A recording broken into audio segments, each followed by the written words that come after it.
Hello friends, இன்றைக்கு இந்த வீடியோவில் வங்கி நகைக்கடன் வாங்குபவர்களுக்கு ஒரு முக்கியமான அறிவிப்பை வெளியிட்டிருக்காங்க. அதை பற்றி தான் இந்த வீடியோவில் பார்க்க போகிறோம். தங்கத்தின் விலையில் ஏற்ற இறக்கம் இருந்தாலும் தங்கத்திற்கான தேவை இருந்து கொண்டே உள்ளது. காரணம், தங்கத்தை தேவைப்படும் நேரங்களில் பணமாக மாற்றி பெற்றுக்கொள்ள முடியும் என்பதுடன் அவசர தேவைகளுக்கு வங்கிகள் தங்களுக்கு ஈடாக கடன் பெற முடியும். அந்த வகையில் ஏழை எளிய மக்களுக்கு அவசரமாக பணம் தேவைப்படும் நேரங்களில் உதவுவதற்காகவே வங்கிகளில் கடன் வாங்கும் நடைமுறை உள்ளது. அதேபோல் தங்க நகை கடன் வாங்குவதற்கு ஆவணங்களோ அதிக நடைமுறைகளோ தேவையில்லை என்பதால் தங்க நகை கடனை வாங்கவே அதிகளவு மக்கள் ஆர்வம் காட்டுகின்றனர்.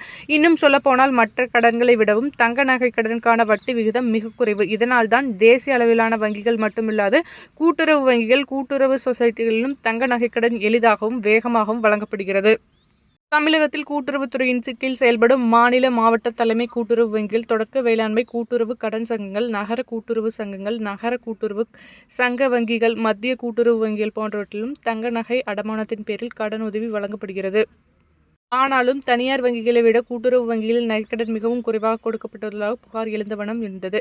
இதனால் தங்கத்தின் விலை ஏறினாலும் கூட்டுறவு வங்கியில் குறைந்த அளவிலேயே கொடுக்கப்படுவதால் சமீப காலமாக பலரும் தனியார் வங்கிகளில் நகைக்கடன் பெறுவதில் ஆர்வம் காட்டுகின்றனர். அது மட்டுமின்றி தமிழகத்தை விட மற்ற மாநிலங்களில் உள்ள கூட்டுறவு வங்கிகளில் நகைக்கடனும் அதிகமாக வழங்கப்படுகிறது.